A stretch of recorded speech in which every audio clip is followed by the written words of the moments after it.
Olá, adoradores! Estamos dando continuidade à nossa série de 150 dias de louvor e adoração no livro de Salmos, com a reflexão de mais um cântico de romagem ou cântico dos degraus, que faz parte de um grupo de 15 salmos feitos especialmente para os peregrinos a caminho de Jerusalém para uma das 3 principais festas anuais de Israel. Este salmo vai nos falar sobre 3 tipos de pessoas: os que confiam no Senhor, os ímpios, que negociam com o inimigo e oprimem o povo de Deus, e os ímpios que escolhem andar no caminho errado. O salmista começa seu cântico mostrando que a segurança e a estabilidade espirituais são características próprias dos que caminham pela fé. Ao falar sobre os montes de Sião, precisamos lembrar que a cidade de Jerusalém havia sido construída sobre fundamentos sólidos de rocha que penetravam as camadas mais profundas do solo. Além disso, era cercada de vários montes, possuía alicerces firmes e era inabalável. Ali estava o templo de Yahvé e o trono de Davi. A glória e a autoridade de Deus estavam no meio do povo.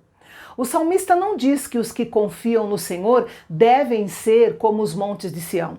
Ele diz que os que confiam no Senhor são como os montes de Sião. Todos os servos de Deus devem agir com base nessa confiança, para receber o conforto reservado para aqueles que depositam sua fé nele. Quanto mais nossas expectativas estiverem em Deus, mais elevadas elas poderão ser e mais inabaláveis nós seremos. Algumas pessoas são como a areia, mutáveis e instáveis. Outras são como o mar, inquietas, e ainda há outras que são como o vento, incertas e inconsistentes. Mas os cristãos são como os montes de Sião, fortes, estáveis e seguros, que não se abalam, mas permanecem para sempre. Estamos alicerçados na palavra de Deus e sobre a vontade de Deus. É Ele quem nos mantém firmes e capazes de realizar a sua obra na terra. O peregrino que chegava em Jerusalém via as montanhas em volta da cidade como se ela estivesse colocada no meio de um anfiteatro.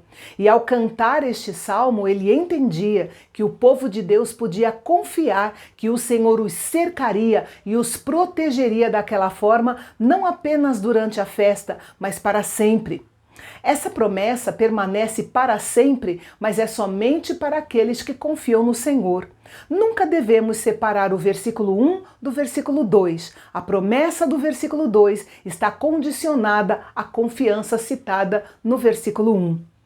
Dando um olhar retrospectivo na história de Israel, vemos que no dia em que o povo se entregou ao pecado e esqueceu de Deus, as montanhas circundantes não conseguiram garantir a segurança de Jerusalém, e então eles foram vencidos e levados para o exílio na Babilônia. O versículo 3 diz: "O cetro dos ímpios não permanecerá na terra dos justos." O cetro ou vara aqui pode ser entendido como perseguição ou governo. Então podemos interpretar esse texto ou esse versículo da seguinte forma: não será permitido aos ímpios perseguir sempre, nem ter um governo permanente na terra dos justos. Esta foi a proteção que Deus prometeu ao seu povo que depositou a sua confiança nele.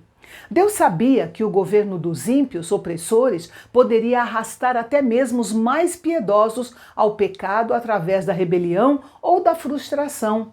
Esta é uma das razões pelas quais Deus prometeu não permitir que os ímpios governassem a terra que havia sido dada aos justos. Uma das principais características da antiga aliança que Deus fez com os israelitas no Monte Sinai foi o princípio de recompensar sua obediência e punir sua desobediência. No versículo 4, o cantor orou para que Deus cumprisse esse aspecto da aliança na vida dos bons e retos de coração. E quem são esses? Os bons e retos de coração são aqueles que permanecem firmes em qualquer circunstância. Não vivem se queixando, mas creem que Deus sempre faz o melhor. Eles o adoram tanto na adversidade quanto na prosperidade. As circunstâncias podem ser difíceis, mas há sempre pessoas boas em tempos ruins, pessoas que creem em Deus e que obedecem à sua vontade. No versículo 5, o salmista fala dos ímpios que se desviam para os caminhos errados, que dão lugar ao pecado. Assim como havia promessas de bênçãos para os bons, havia promessas de maldições para os ímpios. Baseado nisso, o salmista ora para que Deus remova esses ímpios para longe, para que então haja paz em Israel. É importante notar que o salmista não precisou pedir que os ímpios fossem julgados, porque o julgamento deles era certo. E finalmente eu imagino que o salmista, estendendo as mãos como um sacerdote abençoando o povo, abraça todas as suas esperanças, petições e desejos em uma única oração: que a paz, a Shalom, esteja com Israel. E o próximo salmo sobre o qual nós vamos refletir é como um cântico de gratidão, um salmo de reconhecimento da ação de Deus em favor do seu povo. Uma geração exilada por 70 anos havia sido liberta pelo Senhor. E o modo como eles expressaram essa alegria será o nosso assunto de amanhã aqui no canal Bendito, o canal de Fala Fácil. Até lá!